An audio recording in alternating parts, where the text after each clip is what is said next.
Hello and welcome to NewFilmmakers Los Angeles in partnership with Movie Maker magazine. My name is Danny De Lillo and we're here at the Cambridge Los Angeles showroom in West Hollywood, and I'm here with Nick Johansson and Robert Larson with their documentary Slam. Let's take a look at a clip.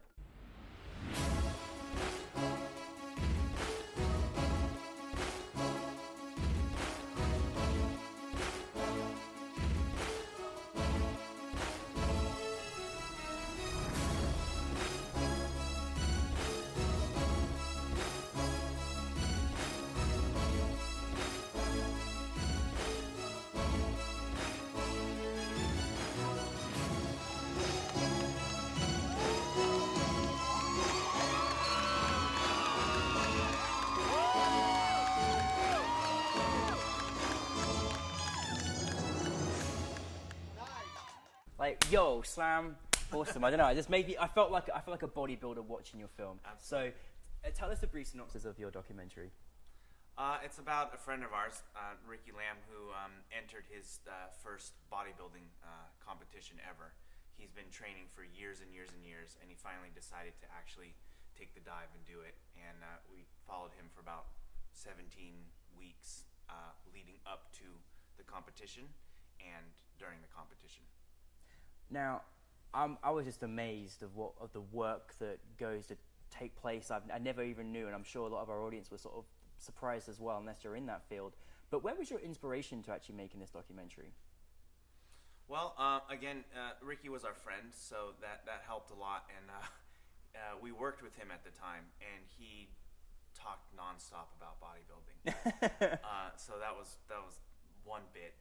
At the same time, we were looking to make a documentary, and we were experimenting with another one that didn't quite work out. The subjects didn't really feel comfortable in front of the camera, and we felt that when we were, watching footage or whatnot, and it just didn't feel right. So we decided to ask Ricky if we could follow him, and he was all for it.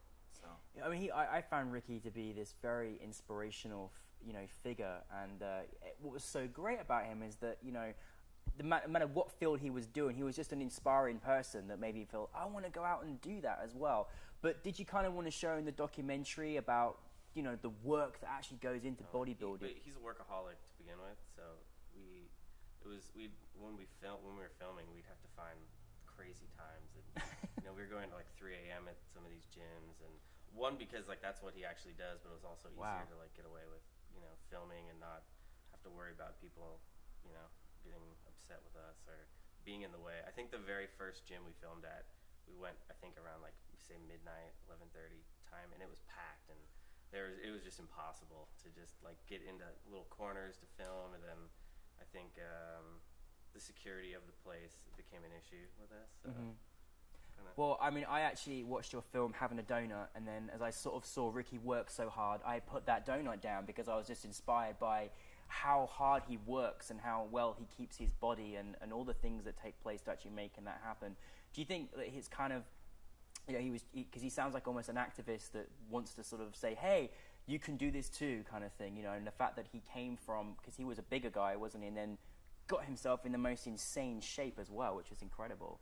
Yeah, absolutely. It's funny. He's not, he's not preachy about it or anything. He's not saying, we're doing something wrong by eating this way or not exercising. But he's just sort of an inspiration in the sense that he is so into doing it, and the way he talks about it is just inspires us as well.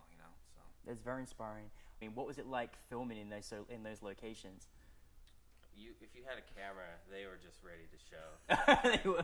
Yeah, you kind of at first we were like, oh, we'll see, how everyone feels with us filming them, and it was, you had a camera, and we looked like we knew what we were doing, and they would just mob the cameras, kind of thing. So it was interesting too because we'd film a lot of other people taking, I think there's a few shots in the doc of people filming Ricky, which is kind of interesting, and he did the same thing. They're all there to be like. They were the spectators and things, so. Yeah, and in the end, I think they're performers, and Ricky kind of shows that too. I mean, the first quote in our film is how originally he hoped that this would get him into sort of stardom, really. and I think it's become more than that for him. But they're, you know, along those lines, they're performers, and they want to be seen. Sort of, you know, that's why they're sculpting their bodies the way they are. So how did you both come together, like making this project and making documentaries together?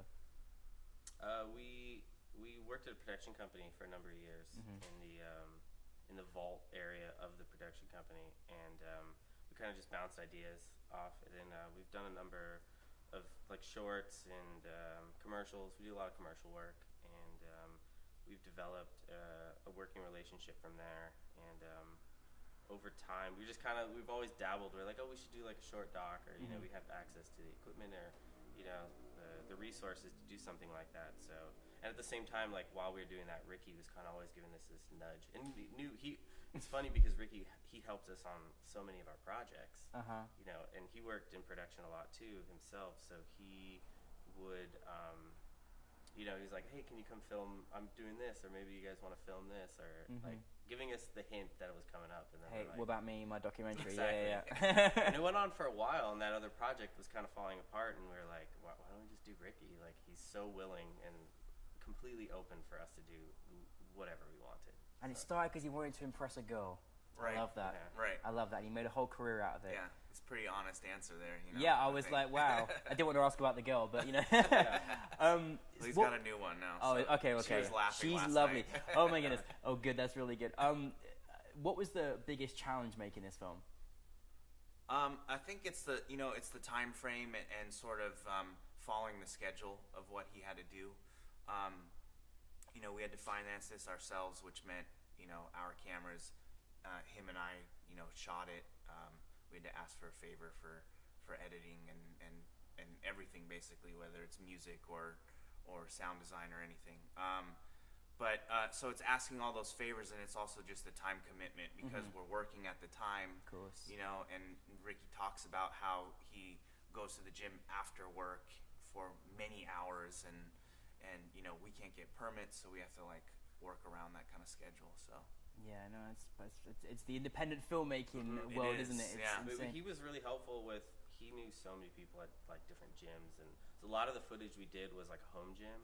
So we just had full control. We can kind of go in there, and we spent, you know, hours just filming him. And I think it threw off his schedule because he was on this pretty strict regimen of like doing certain sections of his body certain days. So when we literally did his whole body for like hours. And I remember he's like, oh, I'm just gonna be wrecked, like because he had to go, you know, later that day or whatever. I think he was like a leg day, and he had to go do those like later that night kind of thing to keep up with his. Wow, I mean, he definitely an intense schedule. I never knew quite the work that went into it. What's it like after, you know, just from an idea and you're talking about it with your friend Ricky, and then actually having your film officially selected for NewFilmmakers Los Angeles? Oh, it's fantastic, man. It's a great feeling. It's funny because I think the first thing we did was we shot an interview with him. One of the initial ones in his bedroom, just let him talk about it. And that sort of, you know, started snowballing from that.